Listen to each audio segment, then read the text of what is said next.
So the education piece is huge. And so hearing about Operation Bitcoin, where it's like teaching people, educating people, it's veteran focused, but then also at the same time it's Bitcoin, right? Like, because everybody's as my wife expressed her concern most recently, like my obsession with Bitcoin is something that I need to do more of. So but yeah, the Operation Bitcoin is like, I was like, man, this is like the perfect storm of topics. That's what I'm saying, man. I mean, it all falls in line perfectly the way I see it. Yeah, that is cool, man. Yeah, and if I need as many people to get plugged into it as possible. So, get in where you fit in, my friend. We got a spot for you. Well, as soon as I can find some bandwidth for it, I sure will. I'm here, man. Don't worry. The need will continue. I promise. Just FYI, we are live. This is the pre-show for everybody. Our guest tonight is Gary Krause. He is going to be talking about a whole lot of interesting stuff later on. But we've got him to hang out a little bit before the show as we populate. We're still waiting on Mike Hobart. Jordan will be absent again. He's got husband stuff to do tonight, and so he said he had to return some videotapes in a very odd monotone voice. That's right. Return some videotapes. Make sure you rewind, guys. Are you barely even old enough to remember that, Gary? Like Be Kind, Rewind kind of stuff? No, listen, my first bicycle was stolen from a Blockbuster. All right. I wasn't there to get a VHS tape, though. I was there to get an Xbox game. Right on. But yes, I'm old enough. You visited one or two Blockbusters. We got Mike's making. I don't think Mike's going to make it tonight. He had like a thing. A thing last minute. All right. Yeah. We got Orange and Wade out in Bitcoin Spaces. If you're out there and you want to interact with us, you can go to the Bitcoin Spaces as well. Wade is also in here on YouTube, and we've got Matt and Trope, and let's see who else we got out there already. Jeez, Tyler Durden's here. Thank God for Tyler Durden. Captain Stacks, Daryl Cooper. Thanks, guys, for all showing up. Here we go. The usual suspects. Yeah, it's a good crowd. This is one hell of a bio. I can't wait till we get to Gary's bio. This is so crazy. Very interesting. If nothing else, I can say I've lived an interesting life thus far. At 33, man, that's a lot of things. Yeah, I guess, yeah. Yeah, it's too bad, the whole idea, the dying of the U.S. military and what they've allowed themselves to become, is gonna really take away a lot of guys' ability to go out there and have these experiences. And it's unfortunate because some of these experiences that you do have in the military are fantastic. I mean, the guys, the training, the amount of knowledge that you just gain from traveling outside your own state and country for the first time, meeting new cultures. And yeah, it is unfortunate. There's a lot of guys that are never going to do that for very good reasons in terms of being informed. But yeah, who knows? That's one of the biggest things I miss is like just the dudes, right? So it was, the job was all right, like cool. You do like high speed, low drag stuff. You do interesting, spooky stuff. But like the people we meet along the way, which there's, half and half, like dirt bags and then just phenomenal people. But there's one of the things that's got me really jazzed about this Bitcoin veterans group in general is because there's not many places that I can, drop a bunch of dick jokes into and get a lot of laughs instead of just like repulsion. And then on top of it, everybody in the group understands like freedom money and freedom tech. And if they're not all the way orange pilled, they're on their journey there. So. Yeah. It's interesting because out of different sort of even military organizations, you got guys that are kind of in every direction, right? With their opinions and all that other kind of stuff. But guys who are former military or active duty, and they're also Bitcoiners or in that kind of mindset, man, it's very aligned. Like you don't even need to get everybody really going in the same direction. They're but just running hard in the same direction. It's pretty cool. Yeah, it's like joining up with a group of guys who's in a sprint, right? Just a full-on mad dash sprint to get from you know, whatever duty they were on to the libo weekend, you know, and they were going, there's 100 miles an hour, and they all just kind of like look to their left and they look to their right, like, oh, this is fucking awesome. And everybody's already going as fast as they can. And all you can do is kind of like hold on and try to keep up. I'm really excited to get us all together. That's like the biggest, you know, because the first time you go to a Bitcoin meetup, like if there's Bitcoiners out there listening to this that haven't been to a meetup, drive the 3 hours. If you're living in the middle of like bumfucked Egypt, drive the 3 hours to find the nearest meetup and just go to like an in-person Bitcoin event, because that in and of itself is a whole different ballgame. But I can't imagine the chicanery and shenanigans and just the awesomeness that would be like a gathering of Bitcoin veterans. Because if there's one thing, like especially the Navy is known for, just military in general, is like boys know how to play hard and work hard. And the play hard is sometimes a little bit of work. So yeah, I kind of have a lot of fear for the town of Nashville in July. It's there's going to be a tsunami, and it's going to be amazing. So it looks like we're going to have a pretty good showing out there. So if you haven't got, I'm not getting any perks out of this, but go ahead and register. And even if you don't, just come out there. We're going to be doing some things that are not going to be inside of the conference. Actually, probably a lot of the best parts are not going to be inside the conference, but come on out. Yeah, Wade's going to be bringing down some tasty fish straight from Alaska. Man, it can't be beat. I think that we've taken over an entire city block downtown is what the last message that I heard. So it's going to be amazing. Come on out. Hey, Randy. Looking forward to that for sure. So that'll be our first big gathering. We had kind of a little mini gathering in Pacific Bitcoin, impromptu. We did the Bitcoin veterans show live in the Swan Dome. Whole crap ton of veterans showed up for that. I was surprised.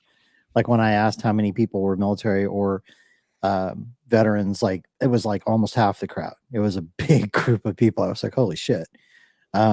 So yeah, this is going to be really good in Nashville. We're going to do a big, probably party / dinner. That's going to be up to Jordan.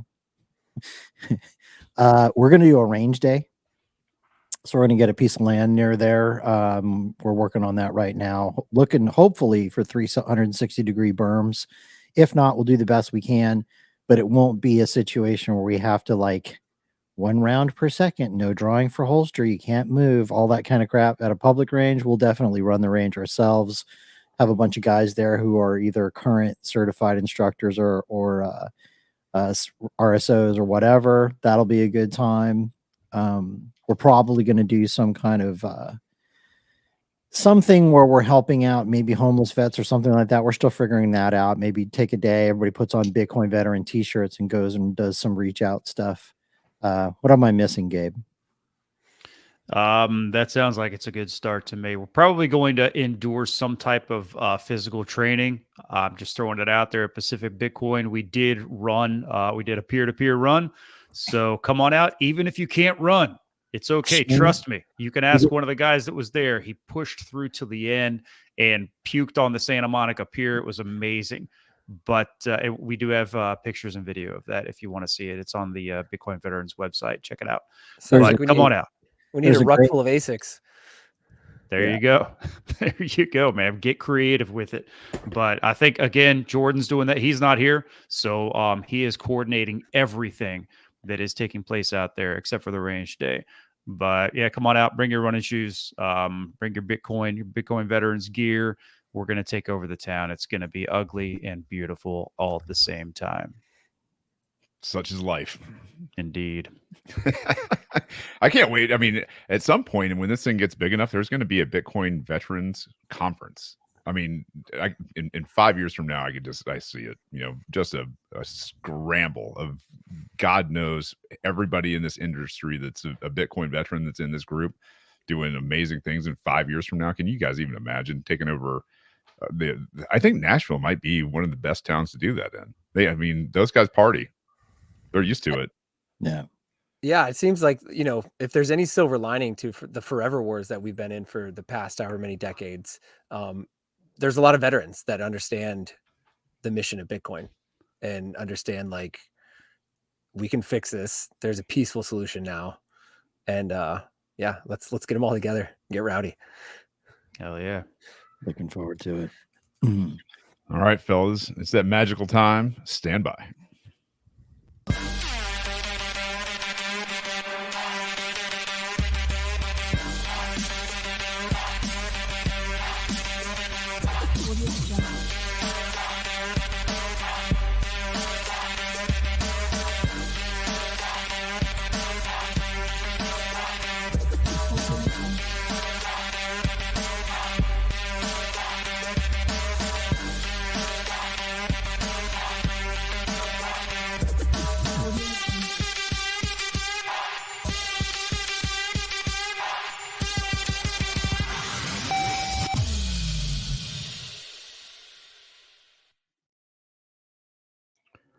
Welcome to Bitcoin Veterans. We're Bitcoiners, we're veterans, and apparently we're doing Dune Part 3 on here somewhere.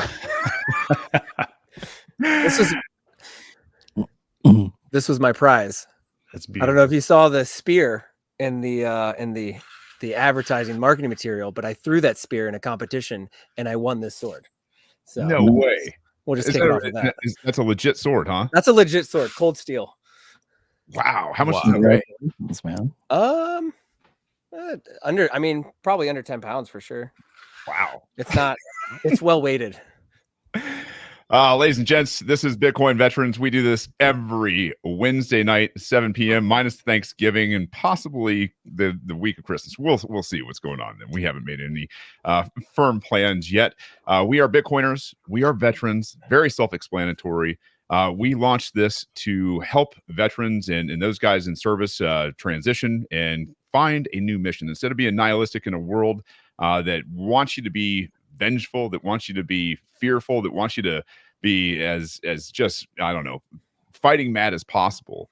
Bitcoin gives us an outlet for all of these things for a peaceful revolution. And that's why we've started Bitcoin Veterans, is to give you guys a passion, a mission, and to help you have some real understanding of what life is and push this veteran network to something amazing. I think that it was always meant to be. So I am joined usually by all five of us, I guess. Alex and Gabe are here tonight. We gave Jordan and Mike the night off.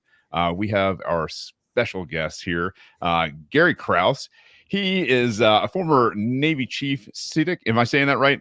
CTIC? CTIC. CTIC. Okay, we'll just say all the letters, whatever. Some guys say some. He did stuff with MARSOC and other soft units. He's got 5 years working in NSW doing other spooky tactical stuff.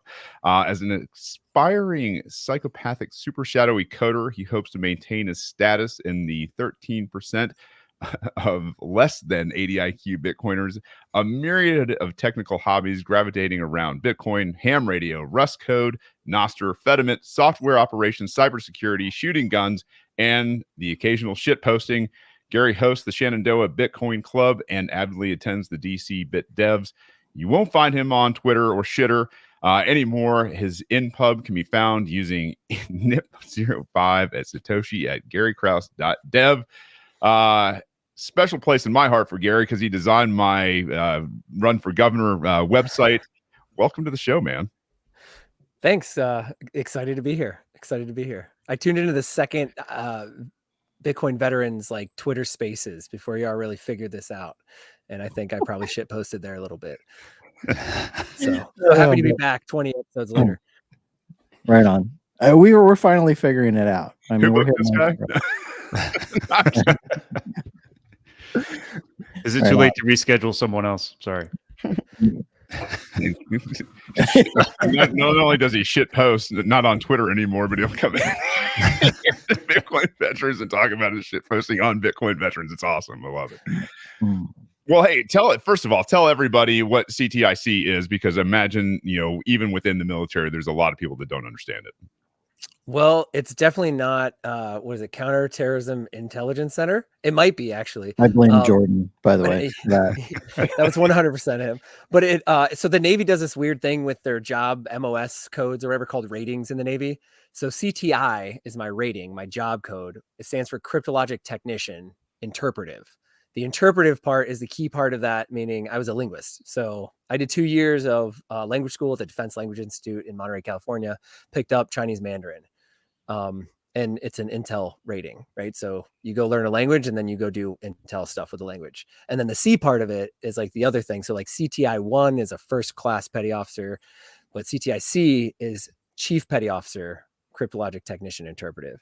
So it's senior enlisted ranks for anybody that doesn't understand all that stuff. Basically middle management in the military. We were just saying, you hit chief pretty early, man. It was, yeah, on average, it was at like the 9-year mark. I did 11 years, 4 months and 3 days in total. But yeah, at 9 years is when I picked it up. It has a lot to do with just going into like the special operations community, kind of accelerates that a little bit. And then just the job, like this CTs in general, because it's such a high skilled job, like intel and like all these requirements and stuff. The turnover can be quite high. But then also you get to do a lot of cool shit. So you could really like, I guess, pad your resume is what it's called. They call them evals. I hated them. Yeah. But yeah, I mean, you get to check all the boxes and yeah. So did you say that you picked up Mandarin? I mean, like I picked up a box of chicken on the way home today. Yeah, man, when you're 18, your brain is just like a sponge. You know, I joined some brains are more spongy than others. No doubt. Yeah, that's a fact. But I mean, that's pretty amazing. 2 years of immersion, right? So they have like native speakers there teaching you, and you know, it's 8 hours a day or more. And then you have homework. And then, oh, by the way, like your buddies that you're hanging out in the barracks with also speak Chinese. So you're like shooting shit with them. You're out at a restaurant and you want to talk about that girl that just walked by. Well, guess what? You talk about it in Chinese and she has no idea. She's standing right there. And then you're like hanging out with all these people. But it's weird because I've been in a room at a party where there were like 6 different languages being spoken in different conversations, right? Because there's people learning Farsi, there's people learning Arabic, Russian, Korean, Chinese, Spanish, like all this. And then they're all hanging out because they're all miserable because we're just like cramming these languages in our head. So we're all like hanging out on the weekends. And so, yeah, it's like a really, really weird dynamic. So when you guys hang out on the weekends, like the rest of us hung out on the weekends that weren't learning brand new languages, did you guys have like these little groups of the Russians and the Farsi and the Mandarin kind of guys where that you guys would talk about these guys and they talk about you and you guys would have no idea who was talking about each other? I mean, like West Side Story? Like, no, not really. I mean, you sort of, it's kind of like when you're on deployment cycles with dudes, or like on a ship or something like that. The same people that you're working up with and going on deployment with or on your ship with, like that's who you hang out with, like the next ship over, the next like other unit. Like you're not really like, you know them, you'll hang out with them every once in a while, but like you don't know them. So it's the same thing. Like the people in my class I was the closest with, which was not just Navy, like it was a joint class, right? So there was like Air Force, there's this Army dude, we had Marines, everything.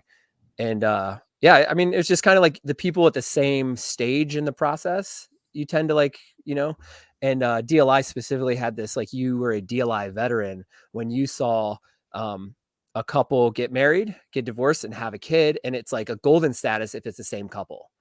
Wow. Because they're there for so long. I mean, it's like 2 years and you get all these, this is going to be weird because like I'm normal for a lot of CTs.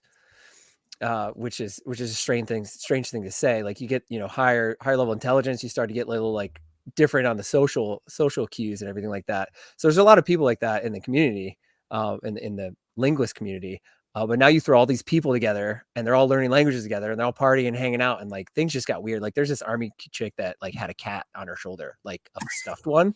This was like 2008, right? Like nowadays it's like, okay, we got kids like peeing in litter boxes or something like that. It's crazy. Wow. But this was like 2008 and like this chick was walking around post with a stuffed cat that she would talk to on her shoulder.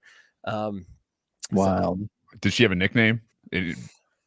I mean, the cat lady, no, not really.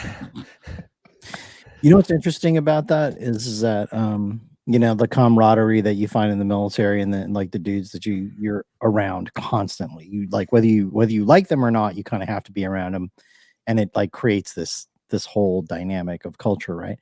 So one of the reasons why we're keeping these groups, like for those people who don't know, if you're listening to this and you're current active duty or you're a veteran, whatever, you're already a Bitcoin or you're Bitcoin curious, like come check us out, get in contact with us. We can add you to these chat groups that we've got going. We keep them all under 100 or 100 or less. And the reason why is intentionally to form cultures in each one of these things. We're up to like 12 plus of these things and adding more. There are tons of people that are being added to these things all the time. Gary has graciously volunteered to be the admin for one of these groups. His group is exploding. And it's really interesting to watch how each one is kind of taken on its own little flavor of character and culture. So I was hoping to see something like that, and that's what's occurring. Yeah, when you get forced to interact with people like you do in the military, and you're forced to like do the thing with those people that you may hate otherwise, I mean, it breeds like an ability to just slough things off and just rhinoceros skin. Like you can say whatever you want, but if you're doing your job wrong, I'm going to tell you you're fucked up, and then we're going to move on from there and keep going. So yeah, it's been interesting. I've found that it was you know, I don't know. I think Shane said on a previous stream, like there's this concept of tribe walkers, right? Is that like that's like a thing that you've I didn't know I don't know if we put that out live or not. Yeah, I've definitely talked about tribe walkers. I thought it was kind of like a behind the scenes things, but yeah, it's for anybody out there that's listening that hasn't heard that, it's you know, we're obviously trying to do something larger than ourselves here with Bitcoin veterans, and a lot of what this world needs is healing, and that means you have to have guys that can walk between tribes. You know, you've got to have guys that can communicate with this tribe well, communicate with that tribe well.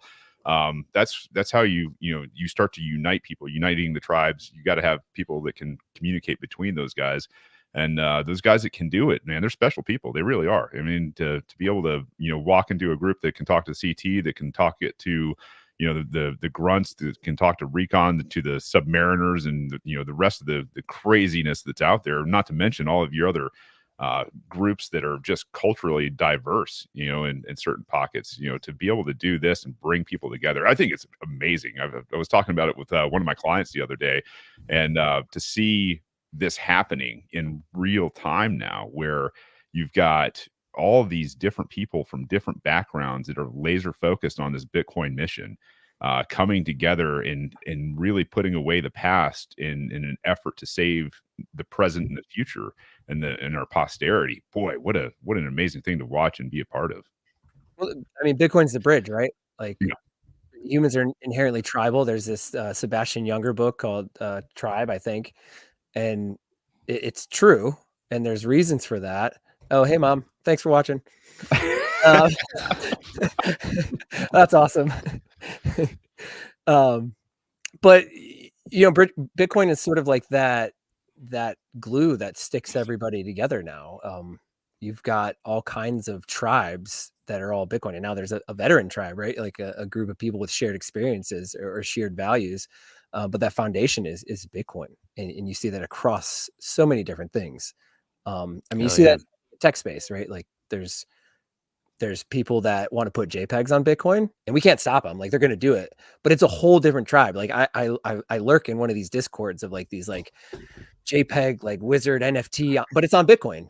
But these dudes are like running nodes, and they're like doing lightning payments, right? And they probably have more technical chops than some of these other like savage maxis that are sitting there, talking about eating meat all the time and everything. Which, by the way, I eat meat all the time because it makes me feel good. But it's so interesting to see just these like sort of dynamic groups that are all Bitcoiners in their own way, shape, or form. Yeah.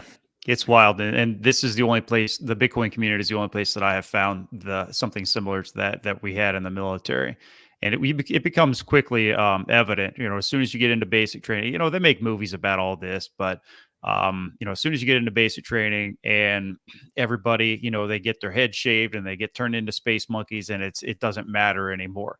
And it starts out with this shared hatred towards your drill instructor. And, you start to form these bonds, and then you have this universal enemy of whatever bad guy it is that we're supposed to go and destroy. But again, none of that stuff matters anymore. All the differences, and you just continue with that. And I think that's one of the coolest things about service members is we're able to put any of those differences aside. And that's one of the unique things. And we bring that with us out here. And it's, we carry that around in our interactions and the way that we perceive the world of our own individual differences don't really matter that much. And when the shit hits the fan and things require us to work together, we have a tendency of being able to do that pretty easily. And I didn't see that anywhere else in the civilian world until I became involved in the Bitcoin community, because it's the same thing. And I really saw it in the at the first in-person Bitcoin event that I attended, where there were just people from all freaking walks of life that would not be hanging out if it wasn't for Bitcoin at that time. Then when you double it with veterans and Bitcoiners, I mean, shit, it just makes absolute and perfect total sense. So, I mean, it turns us into a powerhouse of people that just know how to put all that other shit aside and focus on what's important, because we're all here for the same damn reason. Yeah, it was interesting. Like I did a couple years at big tech doing like site reliability engineering, which is sort of a blend between like development and like your standard IT operations type of stuff. And I saw some camaraderie there, but it was like as soon as 5 o'clock hit or whenever you were done, like dudes just cut to the winds. Like I never hung out with people. There's like 1 or 2 people. Turns out they're veterans. Surprise. One lives next door, but like nobody like hung out outside of work or anything like that. Nobody did live streams on YouTube or anything like that. In the Bitcoin space definitely does that. Like everybody just wants to hang out with each other, even if you're just like going to lunch or going to do whatever. It's like, yeah, let's, I took my daughters to dinner the other night, just get them out of the house for the White House on quiet time. And I called my local Bitcoin friend and I was like, hey man, you want to go to Buffalo Wild Wings? He's like, yep, I'll be there. Just to like go sit with me and my 2 crazy kids, for 45 minutes to eat some wings. So it's really great. It's awesome, man. It brings people together. Can we circle back to some of the CTI stuff here? When you were in, man, and I don't know if you can, maybe speak about this generally, right? Is a lot of what I saw in terms of I was in was the manipulation of the reconnaissance and the intelligence that I was gathering, and I'd want to kind of get your take, especially as somebody who saw this in the digital realm. If you were working on something, you saw something, did you have the ability to see how they were turning this out as a product and what they were doing with it, and the manipulation that went along with it? Yeah, that's interesting. The first 4 years I was stationed in Hawaii, and that was more of like a strategic level position. So strategic sort of like intelligence, like longer term type of things. But definitely once I got to the tactical level, it's interesting to see sort of like the direct impact of your actions. Like there's like a news video I could go watch of like a thing I contributed to, and it was kind of weird to see the spin of it. It wasn't like a mainstream like news outlet in the US or anything. It was in country X that I happened to have been in doing my stuff. But the portrayal of it, they were like, they basically were like, hey, look at this thing happened. And it was like the military and the US military, and they were working with these people. And I was just like, it was kind of eerie to kind of have a light shown on something that is not supposed to have a light shown on it. And then the sort of hearing the discussions between the people, the higher ups as to like, hey, what do we need to do about this? As far as like the news media goes, was very enlightening. And I won't go into details for obvious reasons, but that was probably the closest to it. I was in a very unique time though, where Afghanistan had largely shut down for my unit when I started in the special operations community. So I didn't go to your traditional like war on terror deployments. I did some sort of different things. But yeah, it's always interesting to see, just knowing what's going on, and then seeing what's portrayed in the media has always been interesting. It's a shocking difference. And it's, and I wasn't involved in the types of exciting things that you were involved in, but even just being downrange and then coming back and, stepping out of the AFN world and, stars and stripes and, and then of course being on the ground and seeing what's happening and coming back and flipping on the TV back home is just it's a weird experience, because it's like you can see the total fiction that is being portrayed on there. And I imagine especially someone in your line of work would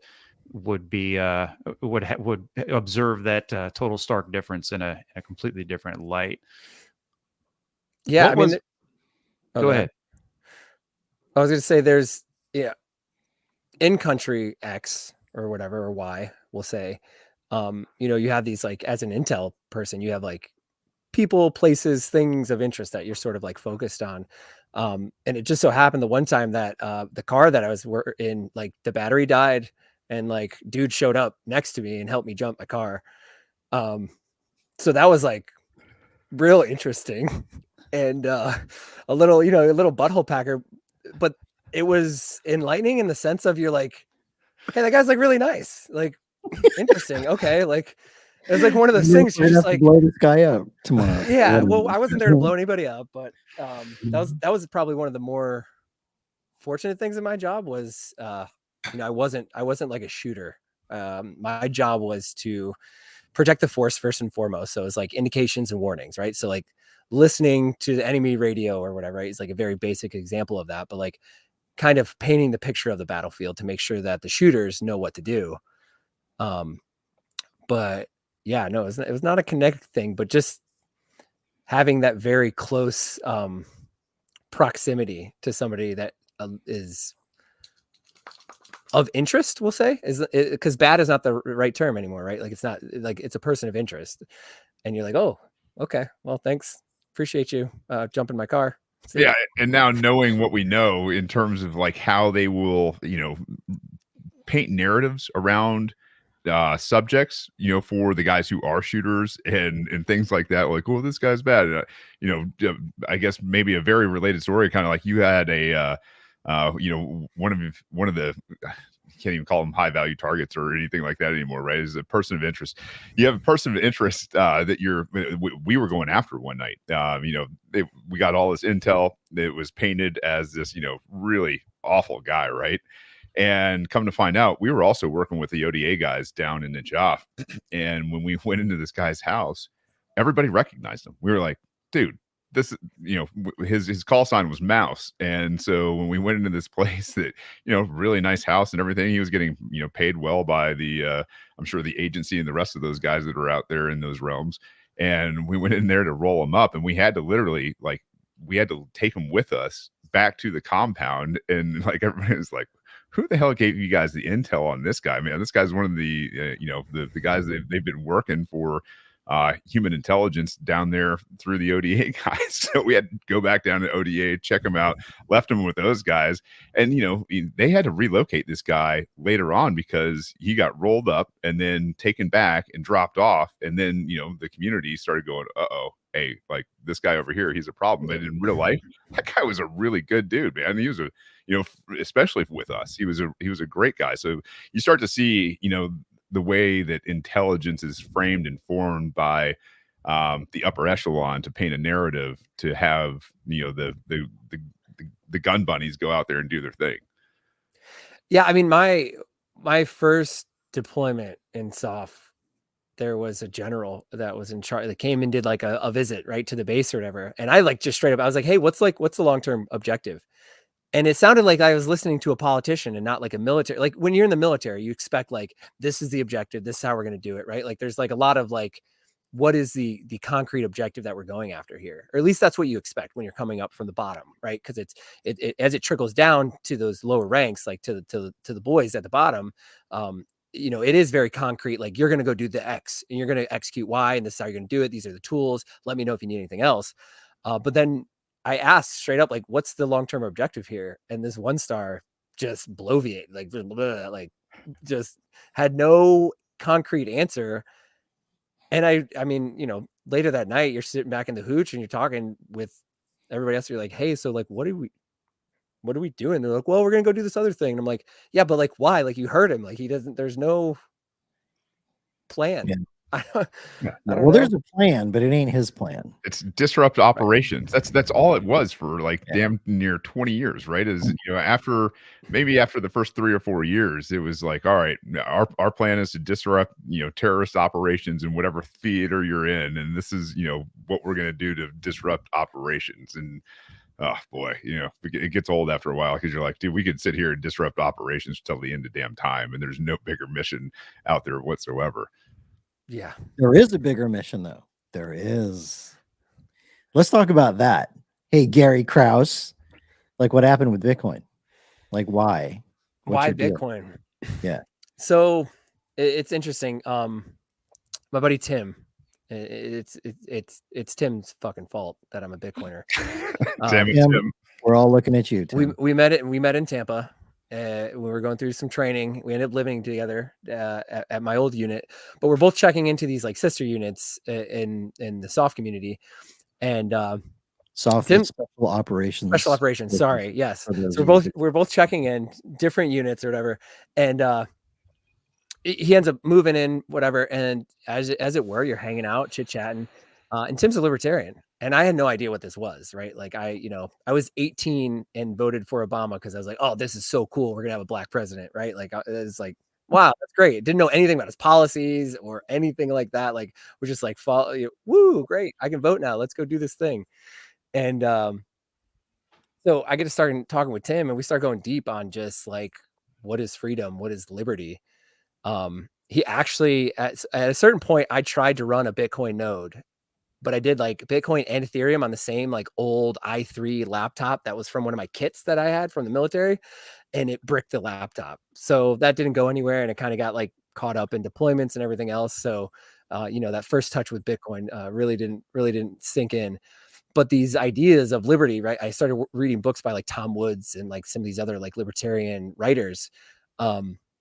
And learning about how broken the system is, like the monetary system, and just the idea of liberty, and just the Patriot Act and these mass surveillance programs and everything like that, that I was part of, to be completely honest with. Like I was part of the intelligence apparatus that was doing a lot of these things. The financial thing, I was always kind of like into like budgeting. I never really got too crazy with the money. Like I wasn't that E3 buying like the Porsche. I kept it like simple, like 95 Corolla with a 5-speed.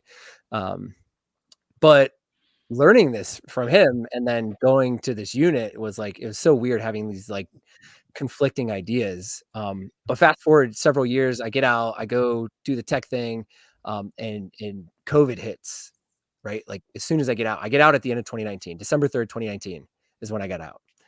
And so fast forward a few months, I have my second daughter now. I'm in a new career. We're in a brand new location, and the world just goes to shit. So, I mean, it was dark for a long time. Like, I'm on doom scrolling Twitter, super angry. Everybody's angry, I think, at that point. And then I start looking, my big tech job is mandating things that I don't agree with. So I start looking for a remote job because I'm like, okay, I need to go find a new job. And at the time, Tim was a shitcoiner. So he was like, yeah, man, crypto, like I'm killing it. I'm staking, I'm making money. And I'm like, okay. And I always trusted Tim's word, right? Like he's still to my day, one of my good friends, if not one of my best friends, but he's telling me about crypto stuff. So I go interview at Celsius. I put in an application at Kraken. I go like, I'm trying to get into all these like crypto companies, and I'm starting to look into this. And he's like, yeah, man, like you should do like the dev stuff, like go do smart contracts, right? Like you're a software engineer, like you're doing all this coding stuff. And I go and I buy like $300 worth of Ethereum and like $300 worth of Bitcoin, because those are like the two, right? Like at that point, I'm like, okay, like these are the two ones. And I send Ethereum to my MetaMask wallet because I'm like, I'm going to do smart contracts. And I lose like 30% of it. And I'm like, what the fuck? My wife's going to kill me. Like, I got 2 kids, and like we got a new house that we moved into. I'm like, I don't have money for this. Like, I'm very cheap. I'm a frugal person by nature. So I was like, okay, like I'm not doing this like Ethereum shit. Like that's first, I didn't even have enough to do anything anyway. Like I needed like $3,500 worth of this stuff to do anything meaningful, if you even call it meaningful. So scratch that. The reason I'm a Bitcoiner is because I'm cheap. And so I start looking into Bitcoin, right? Because that's the other one. I'm like, okay, well, like, what's this Bitcoin thing, right? And I go a little bit down like the Monero privacy rabbit hole or whatever. Like, okay, cool, but this Bitcoin thing keeps trickles in. And like day one, I got a node up and running. Like, it's on my gaming laptop. I got a node up and running. I'm like, oh wow, like okay. I send my sats to my own wallet. I'm like, wow, like this is awesome. And then I keep looking at it. It's all open source. It's all free. Like all the technology is available on GitHub, right? You can download it. You can compile it. You can start contributing. I started looking into, I got really excited about Start9. So like I'm an all forever shill for Start9. No affiliation though. They're just make great product. But I try getting involved with this product and I'm like, oh yeah, like let's, do all these things. And those guys are just shipping. But yeah, it just kind of trickled from there. I got the Bitcoin Standard book. Sailor series is really what like put the nail in the coffin for me. Breed love talking to Sailor, 9 hours plus of just unwrapping the significance of channeling energy as a species. Yeah. Kind of solidified it for me. So I think it was like this sort of like this combination of, the libertarian, liberty-minded, voluntarist ideals of knowing that the system's broken because it's broken in a number of ways. And now I'm a developer, right? And I'm doing these tech things. And so from the technological angle, like I've been able to go deep on this. I finally got my 3rd edition of Mastering Bitcoin in the mail. And so I'm about a chapter into that. But it was like the perfect storm of all these things that I was sort of interested in, right? Like it's freedom money, it's engineered money, and then it's cheap. Like you don't need to spend a lot of money to run it. You can literally, I have an old HP laptop that had a Windows 8 on it and it's a node. I just wanted to see like, let's go, the assertions of what can you run a Bitcoin node on? I mean, it took 2+ weeks to sync and like, do the blockchain was downloaded, but it took forever to like validate everything. right? So yeah, that was that. And then I think another like just meaningful book right after the Bitcoin Standard was Check Your Financial Privilege by Alex Gladstein. If you're a veteran and you have not checked that book out and you're kind of Bitcoin curious, or you're looking for another like sort of aha moment as a Bitcoiner and you've been overseas to some of these places, go read Check Your Financial Privilege. That was like put me on the mission at that point. Because I realized that these places that I've been, these people that I've met, they're people, they're good people, a lot of them. Man, let's unpack that a little bit. Like you said, that got me on the mission. Like this is something I hear as a recurring thing over and over. You talk to guys who are veterans, active duty dudes who are like, once that light bulb goes off, they walk through the one-way door is what I call it. They figure out what Bitcoin is. There's no going back, right? Once you understand it, you can't like pretend you didn't see that. And then you get these guys that are like freaking hyper focused, action oriented. Let's get it done. Man, like what is that to you? Like what does that mean to you? What does that mean to me? I mean, it's a purpose thing, right? Like I shared, so Gabe, you're running this Operation Bitcoin and you gave a 22 minutes and 43 second presentation. At least that's what the YouTube video was cut to. And it talked about Operation Bitcoin. And I think it was probably one of the most incredible way of putting to words like the veteran condition of getting out. Cause you hear all these like statistics and everything like that. Like, every veteran, like 80% of veterans within the first 6 months of whatever their new job is after they get out, like they leave because they have no fucking clue what they want to do. Like nobody does. Like you get out and you get anywhere from, I was very fortunate. I got to do this thing called SkillBridge, which was like a 6-month program that I interned for free. It's an awesome program. If you're an active duty dude, go look into SkillBridge, do it at a Bitcoin company. But you hear that, but then you hear like, one of my other good buddies, like he drove off post 2 weeks after getting back from Iraq for the 3rd time in his pickup truck with all the shit in the back and literally had no idea what he was going to do with his life or where he's going to go or where he's going to stay. So he just drove home. Right. Like, and sort of like having the tools and having an idea of what the solution is and knowing that it works. Like it works, like Bitcoin works. All these people that are like, oh, like it's magic internet money. No, it works. Like it's 15 years of working right now. And I could walk you through exactly how it is if you have, 50 hours to sit down with me. And that's the problem. But at the same time, like veterans are used to grinding through, like, here's this thing I have to go do. I have to run a Bitcoin node, right? If you're a veteran, you're not running a Bitcoin node, get with it. go do it. Start 9 is the easiest way to do it, in my opinion, right? But it gives you these very like quantifiable objectives that you can pursue. And there's sort of like, you can measure it. And all the things that are military, like they love their checklists. You love your checklists. You love like, it works like, you know, in a predefined order, SOPs and everything like that. So I just found that in the Bitcoin community is, was why Bitcoin and what like getting on the mission is for me. And then at the end of it, like I've got kids now, and that's really the motivation. Is the reason why I left the military, was to spend more time with family. And it is the main driving motivation behind, you know, stacking sats like a psychopath and writing the code. So that way it's 10 times easier for my kids to use Bitcoin when they come around to it. Yeah, 100%, man. Like the kids thing, that's big for me too. That's why I do it too. Because I grew up in a world where I knew freedom. And I'm seeing a world like if we're not careful, we could lose that for future generations. And I do not want my kids inheriting a world where it's this dystopian, Orwellian bullshit system of slavery. And like, that's a big deal to me. This is one of those I will die on that hill things. Yeah.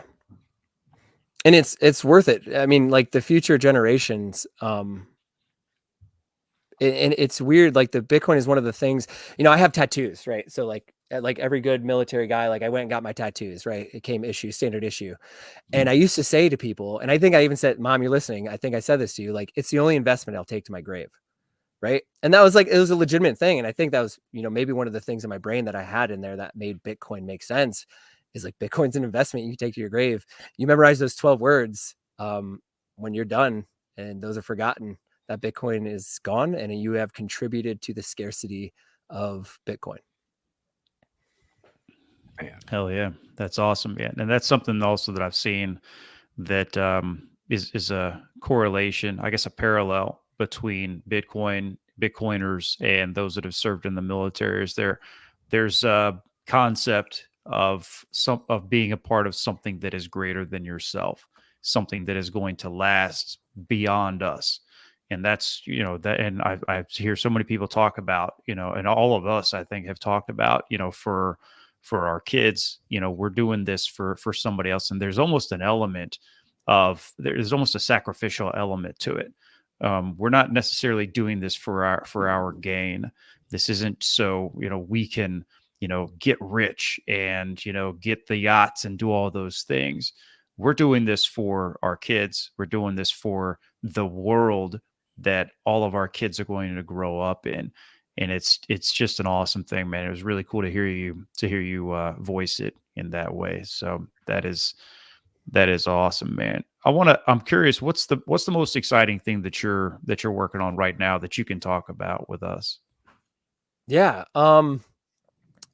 I mean, the Bitcoin Club's going great. That's awesome. I think just tech in general, like Bitcoin tech, and more specifically, something that's came back on my radar, right? So I did all these like spooky intel things.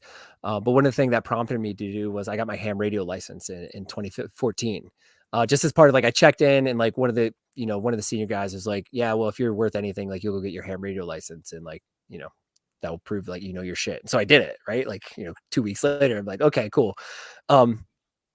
But that like this whole world, I'm a ham radio license, like no big deal.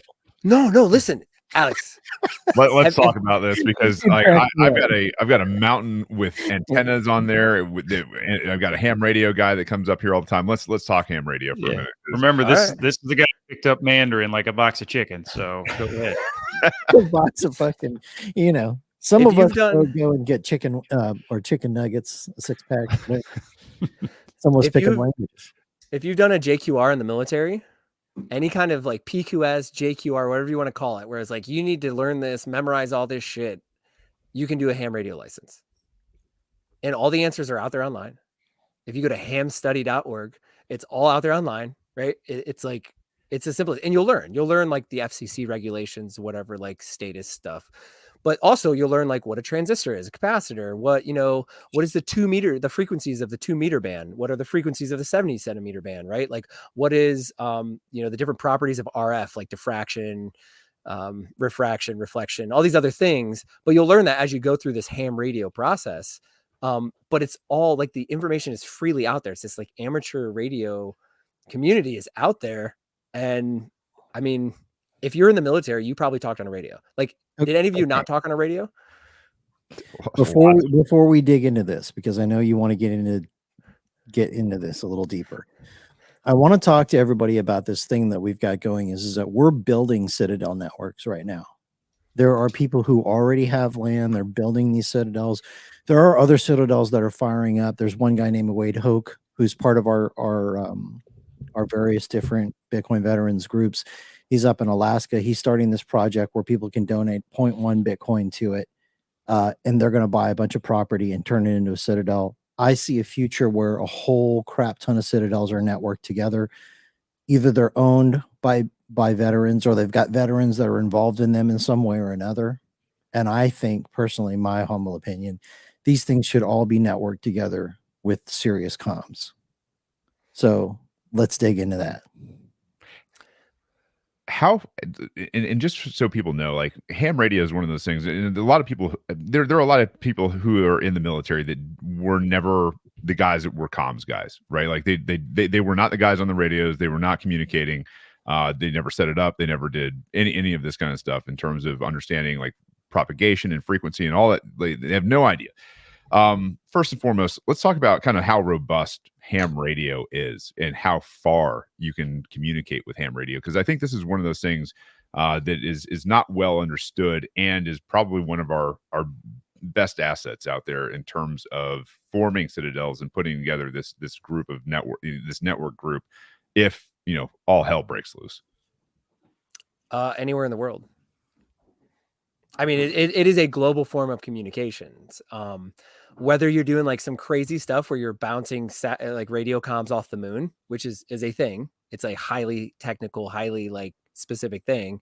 Or it's just using something called high frequency or HF, which is just a spectrum of the radio bands. Like there's this like frequencies, right? Your cell phone uses frequency that uses a different frequency than Wi-Fi that uses actually Wi-Fi uses the same frequency as Bluetooth. Anyway, but like this HF frequency, the properties of HF go across the world. It's like ships will use HF when they're out in the middle of the ocean, right? If there's no SATCOM, right? So yeah, you're talking about a global form of communication. Now, I say that with the caveat of, the internet's also global. Well, the internet's a lot faster than HF radio, or at least it can be, and it's more reliable, right? Like there's all these like nuances to HF. So it's not like you can just go buy, like a little handheld radio and start talking to somebody up in Alaska. That requires, that is a Baofeng. Yes. Yeah. But it requires like some more setup and like some knowledge and everything like that. But you can talk across. There's a great video that NBK did in 2019 where he sent a Bitcoin transaction from like, I think where he was at up in like Canada down to like Southern California over ham radio bands. Now, again, like the states have control of a lot of these frequencies and there's all these legal ramifications, stuff like that. So if you're not into that kind of stuff, that's fine. You can still learn it because you don't need anything to turn on a radio and listen, right? Like you can do that for free. You don't need a license. You just need a license to like transmit. And by license, I mean permission from the state, right? And there's people out there that will legitimately try to find you if you're broadcasting without like the appropriate whatever. It's called fox hunting. And it's kind of what I was trained in because anyway, we don't need to get in that. You might as well. How do we find these guys? Well, it's direction finding. And it has to do with the idea of triangulation, right? So like if you can listen from 3 different points, you can sort of, and you can kind of like do a directional look.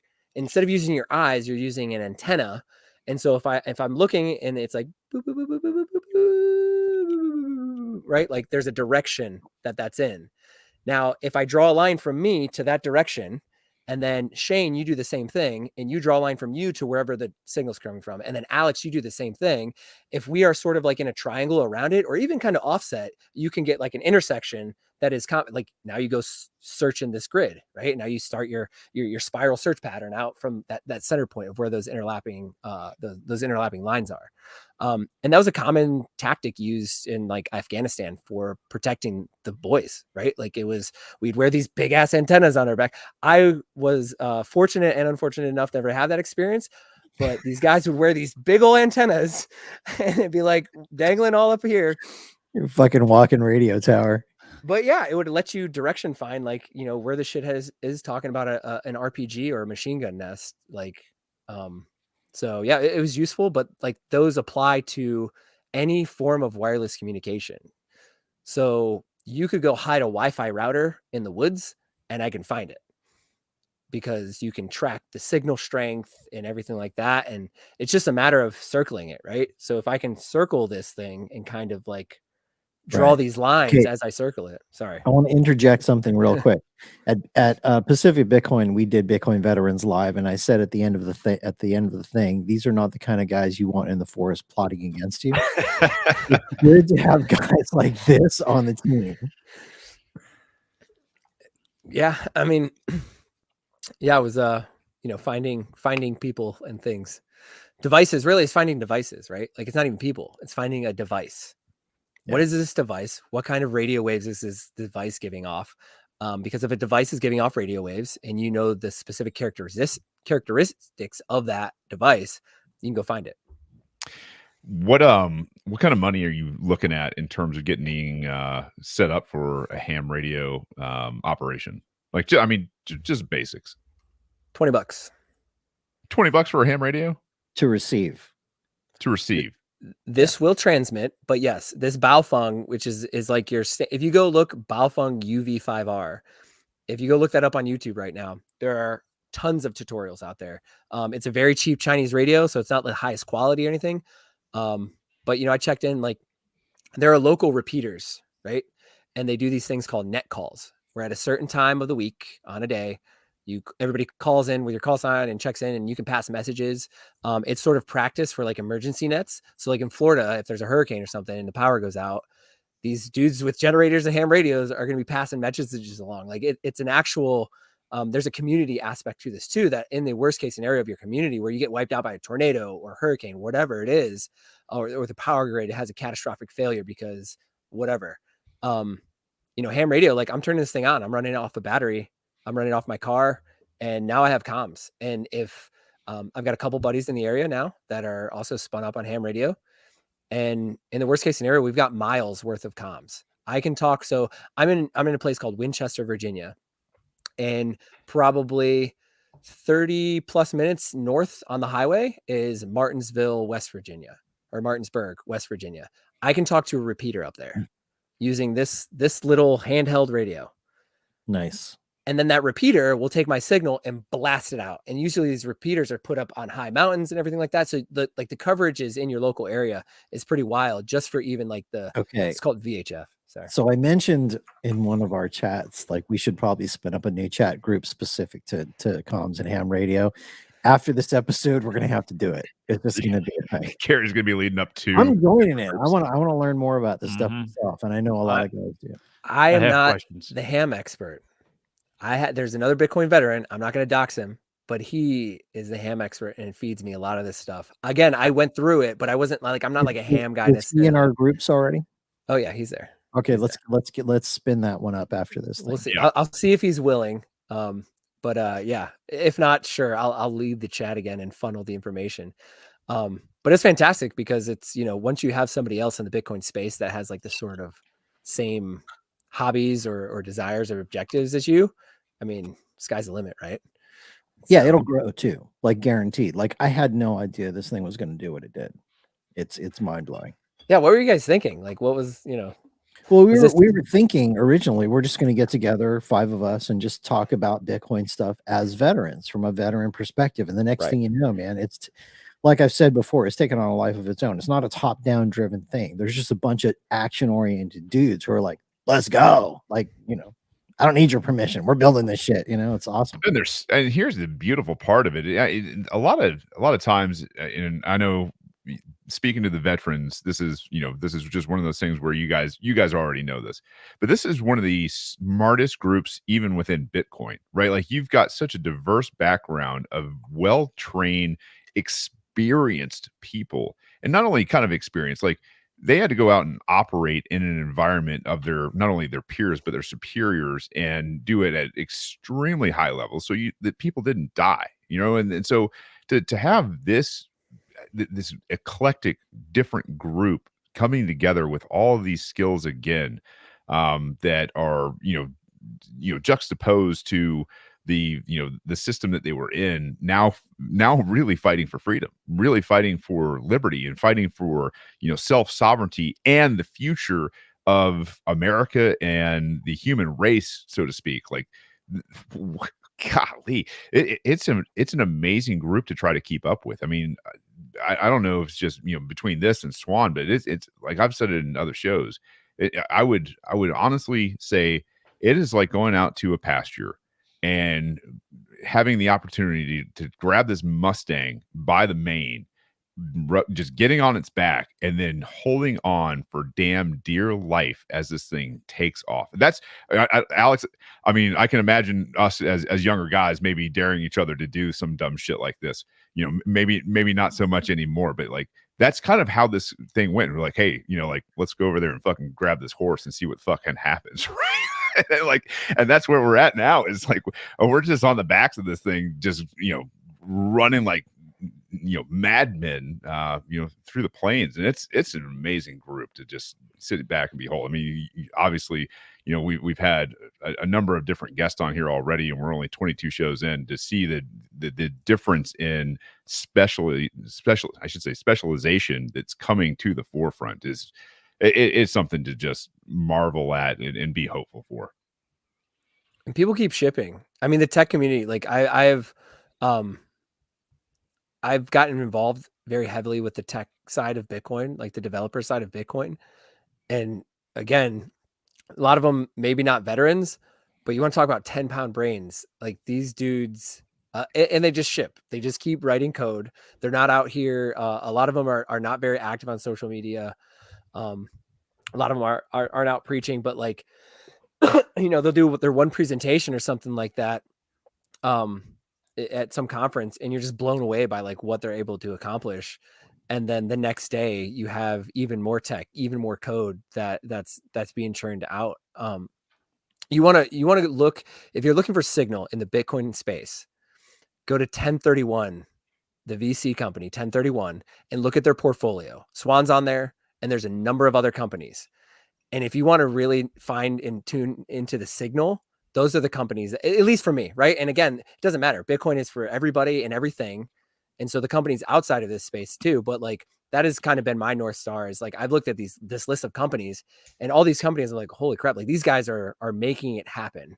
These are the companies that are shipping. These are the doers, the builders that are pushing this Bitcoin thing forward. Like whatever this Bitcoin thing is, right? Like some people are just figuring this out. Nobody really knows. Is it alive? Like there's this whole theory, is like Bitcoin alive?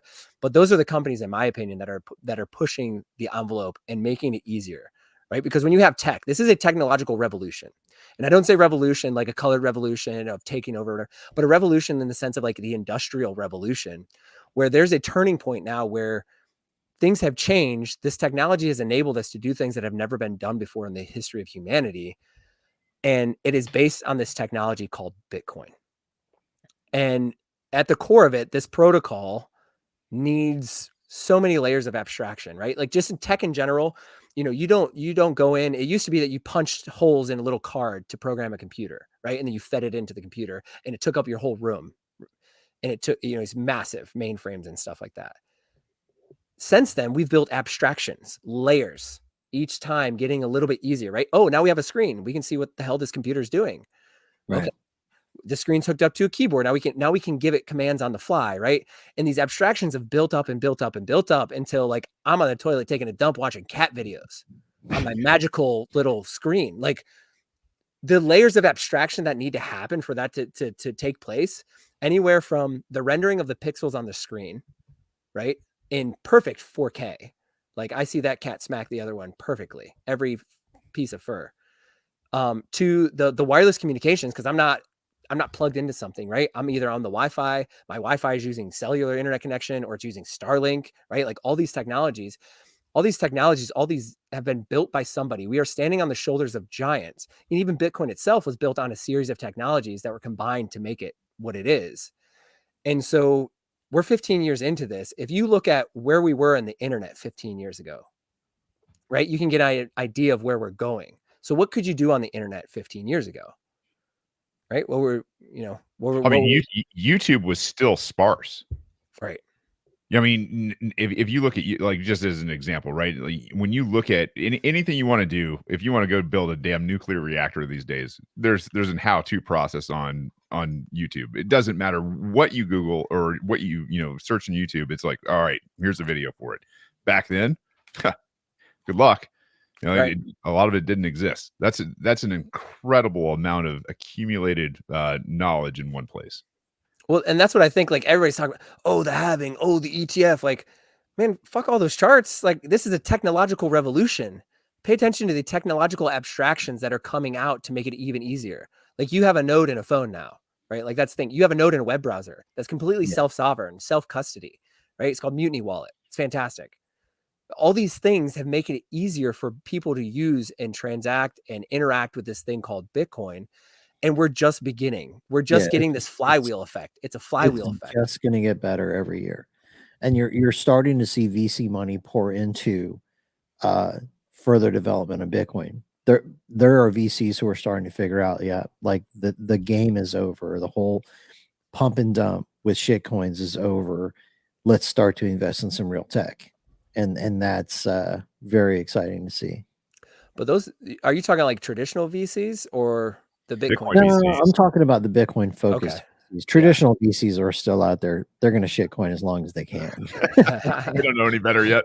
As long as they can get away with it, they're going to do it, I think, because there's a lot of money to be made there. But for the ones that are super focused on Bitcoin, and there's more all the time. I mean, I think there's a half a dozen of them that just spun up in the last year. It's pretty exciting stuff. And then on top of that, if you think about, like, every epoch, Bitcoiners are getting wealthier.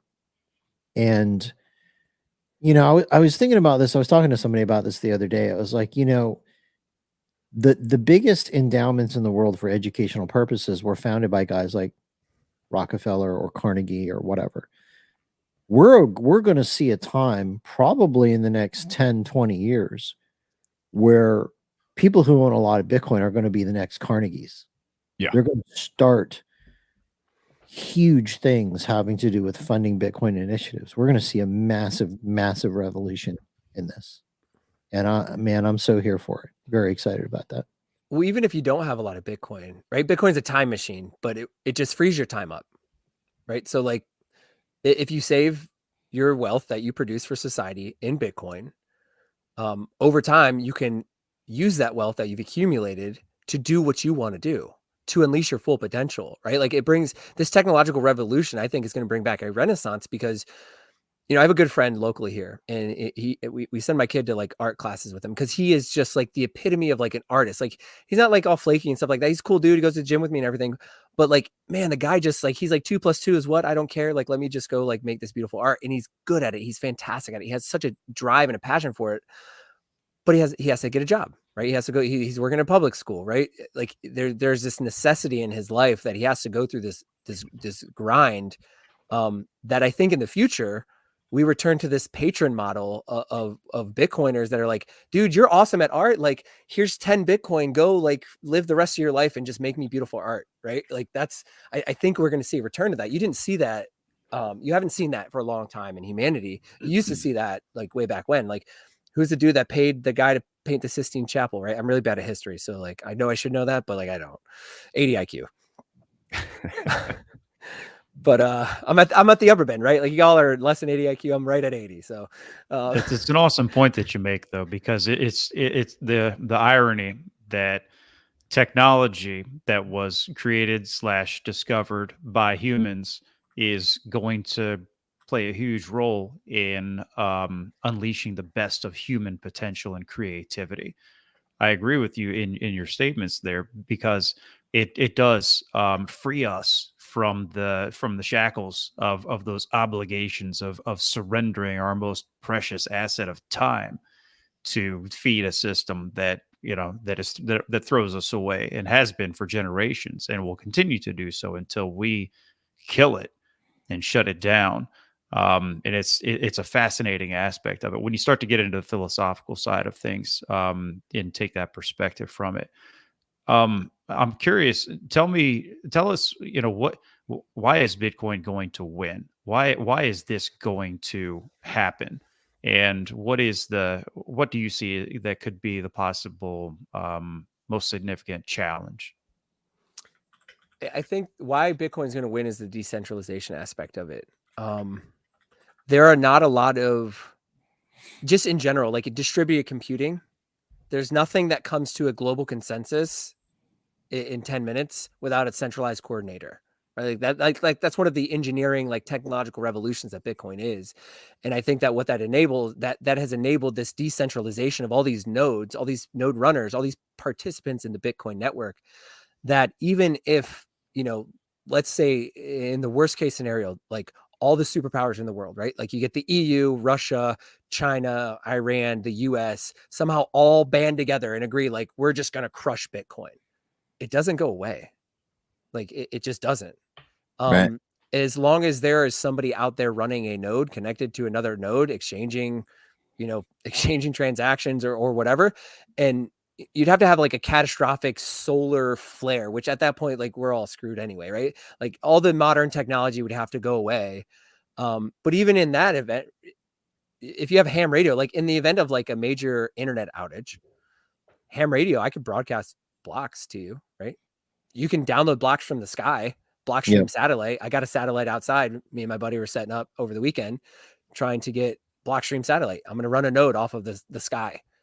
And then I'm gonna hump that node up a mountain, and I'm gonna broadcast the transaction from the top of a fucking mountain with a ham radio, because that's what we do in the military, right? Like we hump gear up and we do stuff on top of mountains or whatever. Yeah, man. Yeah, damn right. Yo, you ain't stopping this shit. Give us the high ground. So and you can't stop. Yeah. Holy shit, man. That's awesome. I think, but that's the thing. You can do that from anywhere in the world. You can do that from in the middle of the ocean. So these nodes, if it gets pushed underground, it will delay the inevitable, but the inevitable is the people that realize this will keep it alive. And that's the soul. Excuse me. That's the whole idea of like Bitcoin is like this living creature, because it gives us good money. And so we are incentivized to keep it alive. Right. Like it's like, hey, here's the carrot. Like, you want to keep running your node, right? And I'm like, yeah, because I have perfectly pristine assets and collateral and money that I can use, and nobody, it's fuck you money. Like, you can't mess with it. I love the imagery of some fucking grunt just grabbing a ruck, all of his gear, finding some high ground. And like, you think this is going to happen in one place? No. Like anybody that's listening from the state, the Elizabeth Warrens out there, the rest of these people that think they're going to limit us, to shut us down, to stymie our freedom. Yeah. And this is what you are up against. You are up even better. Let's organize that shit and let's make it happen. Yeah. So if you're hearing this right now, if, for example, we had some citadels set up that you could go to, or you could learn about different things, whether that's range time or whether that's navigation, land nav, whether that's ham radio, comm stuff, all this thing. Would you be interested in doing that? Let us know, because I think it would be a great thing to do if we had a network of citadels all over the country where we had these kind of training things going on all the time. They are up against, I mean, just to, kind of give you guys like this is what they're up against. They are up against a network of amazing people, veterans that don't know how to give up, that don't understand, mission failure, that are going to do anything and everything down to their last drop of blood to carry this damn thing out and to keep it going. And the beautiful part about it is you're not alone anymore. You've got people who are about to push tens of trillions of dollars into this space, right? Like tens of trillions of dollars, who are also incentivized to preserve the entire ecosystem that we are all pushing for now. Go ahead, Alex. What do you got? And just San is asking, for those of us overseas, look, we're starting up veteran groups from other countries, not just the United States. If you're a veteran or active duty in another country, connect with us. We want to talk to you. So if you guys want to spit up Citadel networks globally, let's do it. Let's go. Like, but you're gonna have to drive it. Like, if this thing is not going to happen on its own. Bitcoin Veterans has grown into what it is today and will grow into what it will be in the future based upon all these dudes who are just action-oriented MFers. They are not going to stop. So if that's you, let's go. Call to action. If you don't know what to do, come find us. We'll give you something to do. Whether it's running a node, getting ham radio license so you can, be on the receiving end of my Bitcoin transaction from the mountaintop. Get on the mission. It's I'm talking about, your man. dog. That's your dog. That is my dog. Yes. What kind of dog you got? We found the dog. Well, he's a potato, and he just went upstairs with a babysitter. He's a potato. All right, man. All right. There's obviously a lot of dog lovers in this audience, man. What kind of dog you have, and why is he a potato? Because I've got a dog that's somewhat like a potato myself. Well, that's his name. He's not actually a potato. He's a 70-pound pit. He's a blue. He's like a blue pit. He's a gray, and he's a baby. He's my baby. He's the only other boy in the house. Right? It's critical that he's my best friend, and he is. But sometimes he whines like a little bitch. So we put him upstairs with the babysitter, and now you guys won't hear him anymore. Oh, that's funny. It's we've got this Doberman that we rescued. I won't mention his name, but yeah, my kids call him Potato because he's basically like this little battery that can run a clock, and that's about it. Like, there's not a whole lot going on in between his ears, right? I've met this dog. I can verify. Look at that thing. That's Potato. 70 Okay, pounds we of got a love. question coming from Scalping Sats. He's like, are non-Bitcoin or non-veterans Bitcoiners welcome? Yes. Why not? Let's spin this up. Another group. Why not? Like, if you're not a veteran and you're not military, but you want to get exposure to this crew, let's do it. Contact us. This is also something that we're, this is a segue. So sorry if we're sidetracking the conversation a little bit, but Shane is working on this thing called the Brave Mission. And it started out as a PTSD thing, but we're evolving it into a thing where we're just going to bring a bunch of dudes up on the mountain and we're going to teach them things. And if you're not military, you're not prior or veteran or whatever, but you want to get around a bunch of dudes like this and learn some stuff, you're welcome to join us. Absolutely. Yeah, I mean, a lot of the biggest like veteran support organizations are civilians, right? The USO is a lot of like veterans that volunteer, but also civilians supporting that type of thing. Shout out to my mom that might still be listening. She works at the VA, right? Like a lot of just civilians that want to contribute to like the veterans. It's one thing, think what you want of like the forever wars, right? We all know they were hell. But there are a lot of people that were sold this idea of, going to do freedom and democracy. I was one of them. I was 18. I have a tattoo that says not self, but country, right? Like, I think a lot of us were, but you had a lot of the civilian side, like the people that had the spouses, the moms, the brothers, or whatever, that couldn't go do what we did for one reason or another, or just didn't choose to go do it, but that are still very, that admire the grit, the tenacity, and the drive that you need to go succeed in the military like that. And there's a role for those kind of people, right? Like, it's not the warrior culture of the military, which we can debate whether it is still or not today in our modern military, but that warrior culture is not for everybody. But there is a role to support that still, if that's what you're interested in, right? Like, if that's your desire. One of my favorite, if you go look up Cody Lowe in podcasts, he had this fantastic sort of like spiel about like why you go do Bitcoin. And he talked about, and I'm going to butcher this whole quote. So again, like, history is not my thing, but he talked about this like general in the Third Army during either World War I or World War II, where his rousing speech to the troops were like, where were you when, the Third Army went into battle? But he turns it into like the Bitcoin thing of like, where were you when, the block height was 800,000, right? Like, where were you when the fiat price was 30, whatever K we're at right now? What were you doing to push this forward. And then he also has this great ideal, and I think it's going to be very, very, it's going to click with a lot of the jarheads in the crowd. But in the Marines, right? Every Marine is what, Shane? A rifleman. Exactly, right? Yeah. Every Bitcoiner should be technical. And if you are not technical, you learn the basics of it, run a node, learn Lightning, right? Like learn the basics as much as you can, become proficient in the core fundamentals of Bitcoin technology. You don't have to learn cryptography. You don't have to learn what a Schnorr signature is, right? But if you learn the basics, if you learn how to use this technology to your advantage and deploy this technology in an effective manner, you can then support those that have the skills to be, to go beyond that, right? You support the devs and the people doing the big brain lifting, the coding, the late night sessions of hacking away whatever tool it is to make it easier for you. And the way you do that is one, spreading this message like this. But the other way of doing it is like, hey, what do you need? Like, do you need somebody to help organize all your issues on your GitHub? Or do you need feedback? Like giving feedback to developers is fantastic, right? Like if you're using some app that a developer shipping and there's a problem, figure out how to get on GitHub or get into their Discord or whatever chat channels they use and leave a comment and say, hey, this is what I did. Do an AAR, right? We all know how to do AARs. Everybody in the After military. action review for those that you guys don't speak the language. Yeah, after action review. But it's basically like, okay, what did I do? How did it go? What can we do better type of thing? Like do that for whatever product you're using and give that feedback back to other people.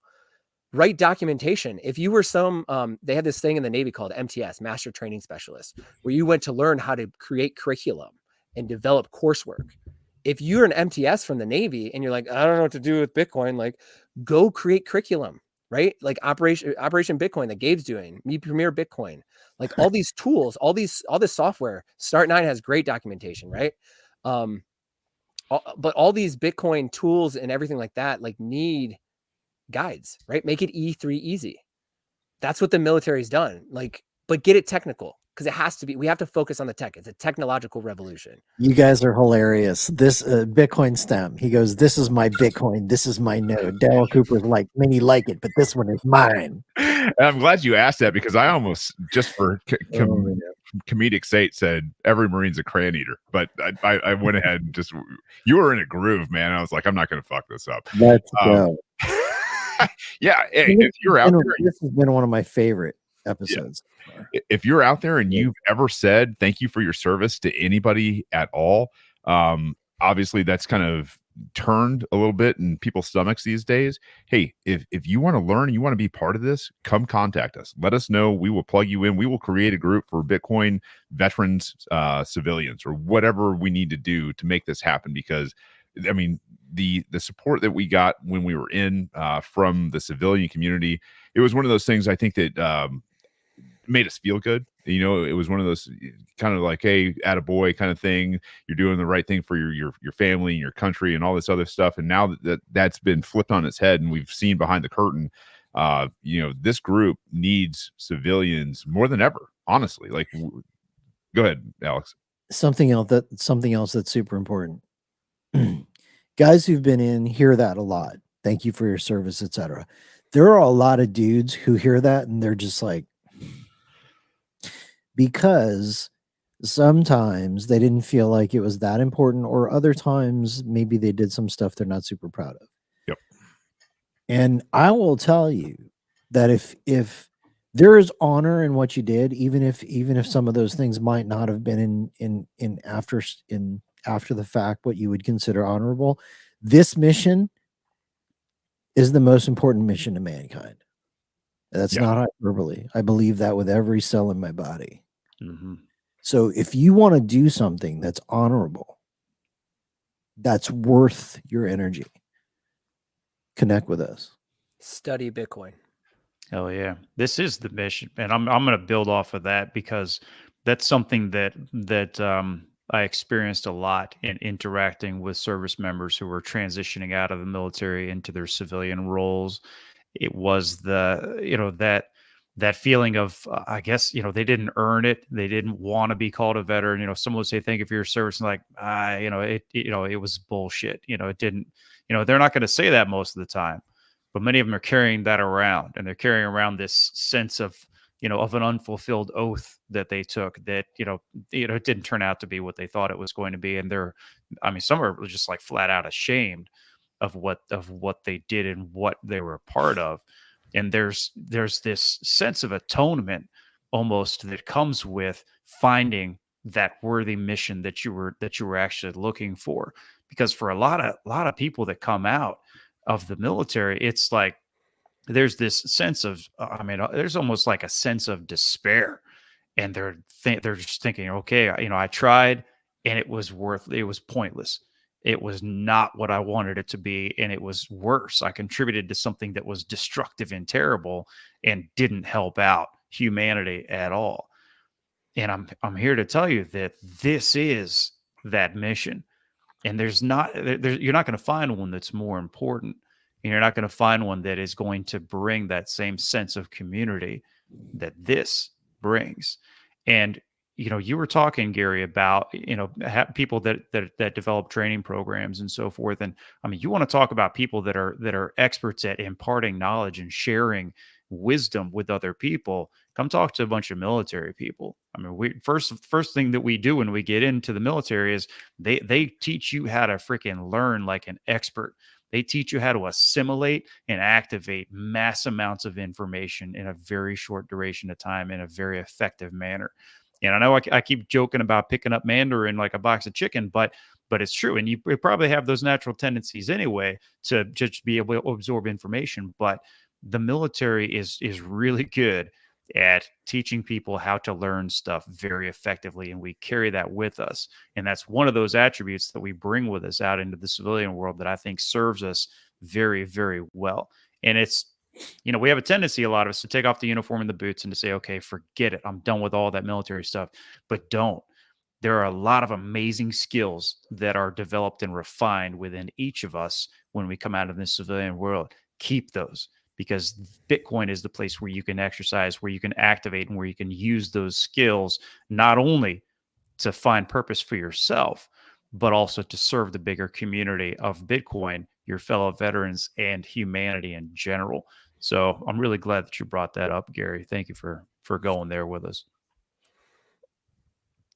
Hey, now that we're about 15 minutes left in the show, first and foremost, if you're still with us, go out there. And we've got more people watching right now than I think we had the entire show this time.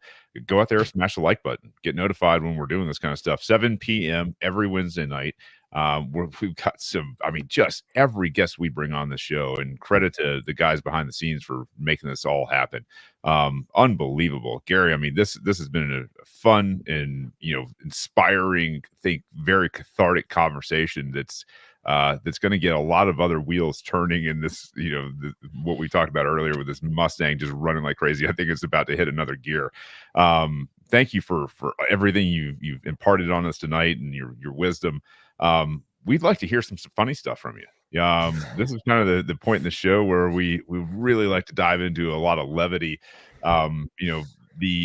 The idea that the military is full of different cultures and different people and from different backgrounds all coming together, working together is some of the best times I think we ever had. And to understand the comedic value from different cultures all coming together and having these moments is something that we love discovering on this show. So if you've got a moment that sticks out to you as somewhat funny and something you remember as being a good laugh at the time, now's the time to share it. Let me frame this up a little. One more thing here. So this is something we do with every guest, right? Yeah. And the idea here is talk about something that was maybe really challenging or really shitty at the time, but in hindsight is really damn funny. Yeah. Well, it's not called hazing. We'll call it camaraderie building. There you go. Team building. It's a team building. Right? A team building exercise. Yes. Well, it all started in a hotel room in Tampa. Oh, God. Here we go. In Florida, no less. We're TDY, and we have minivans, and there's about 8 of us. Well, there's my pregnant wife ready to hear the story. Great. And there's 8 of us, and there's only 7 seats in the van. And so naturally somebody's going to have to sit in the backpack. Well, there's only one way to determine who that is, and it's some sort of competition. Well, it turns out it was, I think it was like 10 burpees and then chug a beer, 10 burpees and then chug a beer or something like that. Oh yeah. And so, of course, the 2 senior guys didn't have to do this thing, but the rest of us were building teammanship. That's a word. And so I fly through the burpees because like, that's great, but I can't chug beer. I hate beer. Like I'm not a big drinker anyway. So I'm last. So I end up in the van, in the back of the van, like in the back of the van, and everybody else is sitting in the front. I call my then girlfriend, now wife, she's sitting right here, and declare her as my girlfriend. But fast forward through the end of the night, and I won't get into the specific shenanigans that happened at the club that we went to and the several bars that we frequented, mainly because this is public and my wife's right here. But when we get back, it's rowdy in the van. I don't know if you've heard of this concept of van brawls, but that's a real thing. And it's like the one guy in the back has to go hit the radio and change the station, and then everybody else has to stop him from doing so.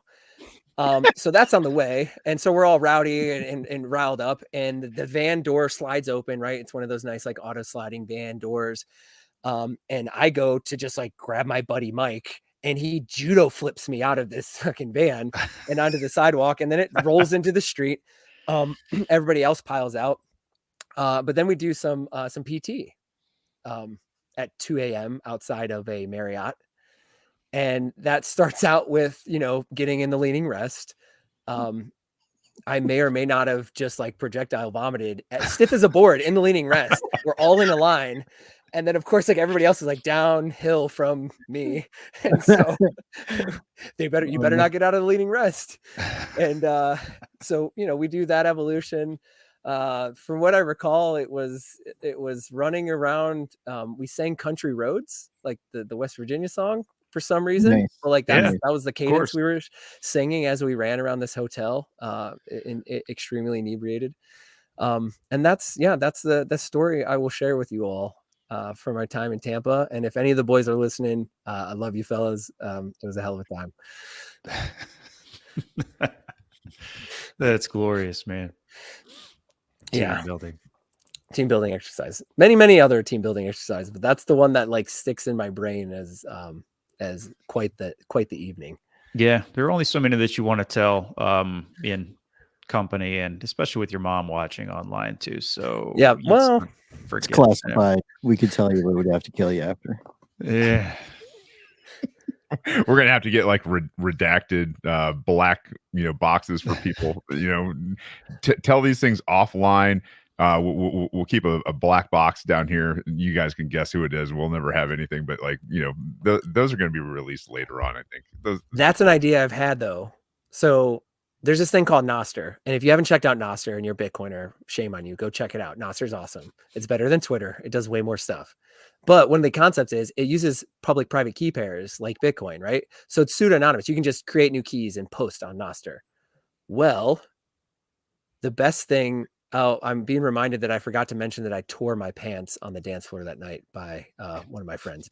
So thank you for listening. And but Nostr allows you to like post these things anonymously. Well, I want to create an account to follow that. You tag this account and you post your Bitcoin story. Create a completely anonymous account. I have to build a client to do it, but like create a completely anonymous account and just post your Bitcoin story out there of like what it is. And I think it'd be really interesting because some people might not want to talk about like where they were, what they did when like they got into Bitcoin for OPSEC reasons or just whatever.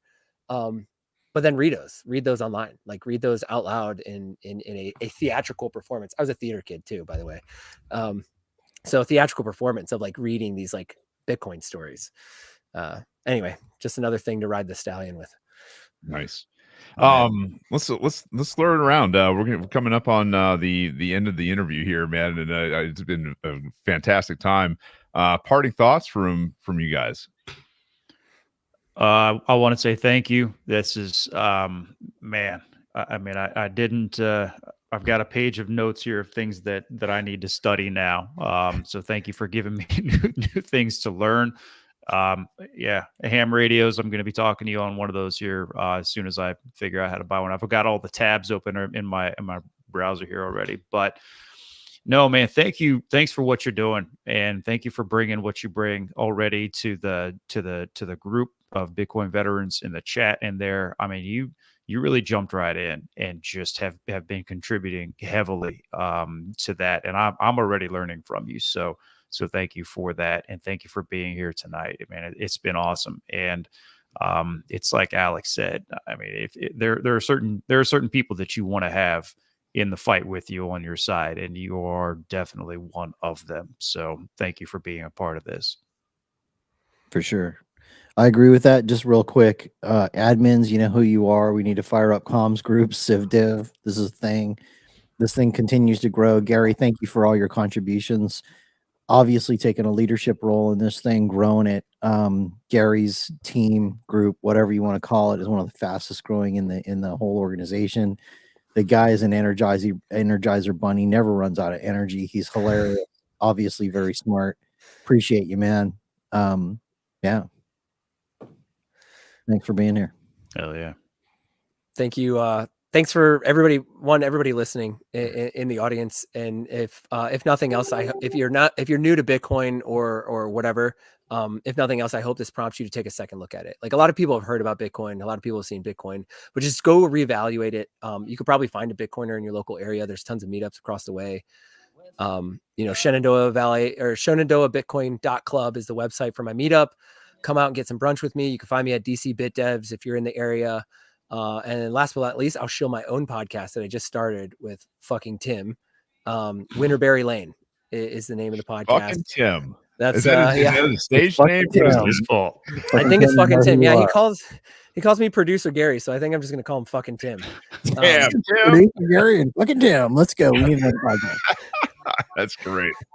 So you can find us on all the Fountain app, whatever podcast. We got the RSS feeds up and everything like that. But thank you guys for giving me an opportunity, giving me a platform. I think it's really special what you guys have built here, and I appreciate you letting me be part of it. So, well, Gary, I was going to ask you to please plug everything, but you jumped right into it like you're psychic. I just want to say to everybody out there, we had a real recent conversation on Gary and what we were about to embark on, and I was like, listen, I've known Gary for I think over a year and a half now, maybe some change, and I can tell you straight out of the box, awesome guy. Amazing guy. And this goes back to when I was running for governor here in Georgia.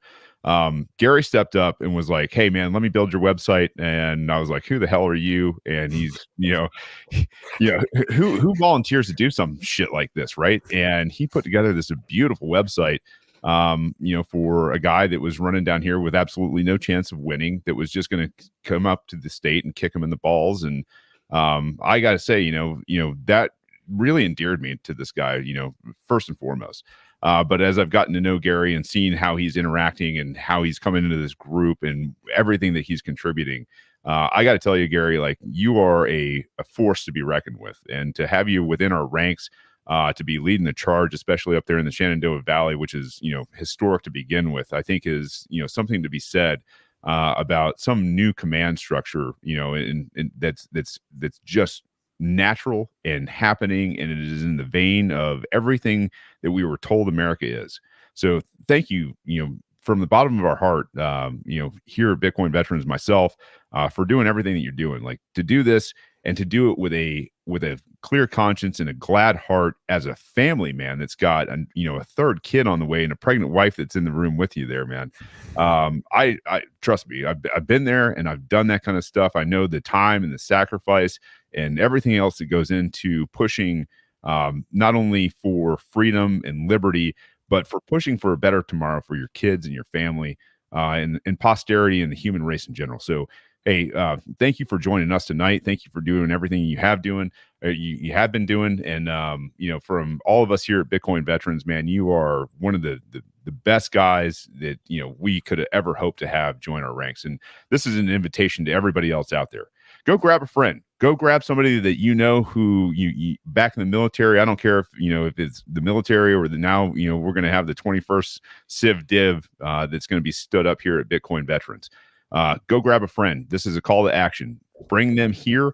get them to understand that we are doing this on, on our own accord, pushing out a mission that is here to save humanity. And, those are the stakes. I don't think people understand. Like, it is either Bitcoin or we are going into a totalitarian like hellscape. And to have Gary, joining this group, teaching us how to do God knows how many different things in terms of communication and everything else out there. You've got a cadre of amazing people in this group that if you don't know Bitcoin, we're going to teach it to you, and we're going to teach it to you on a hyperized learning curve. This is a nonstop 24/7, 365 days a year type of group that is going to push you to your limits and to be the best person you can be. So bring them here, have them join Bitcoin Veterans. And if you need help with anything, get a hold of us. We do this every Wednesday night, 7 p.m. Again, Alex, Gabe, Mike and Jordan, wherever you guys are at. Gary, thank you for being here. Everybody out there in the chat, Bart, Nick, Coin Father. I mean, there's so many of you guys out there. Matt, thank you guys for doing everything you guys are doing too. We would not be this group if it weren't for the amazing guys that have just pushed this thing along every step of the way. I think there was going to be this is going to be the closing statement for the night. Thank you guys very much for being here. We love you. Until next time, we'll see you next Wednesday. Peace. Study Bitcoin. Hell yeah.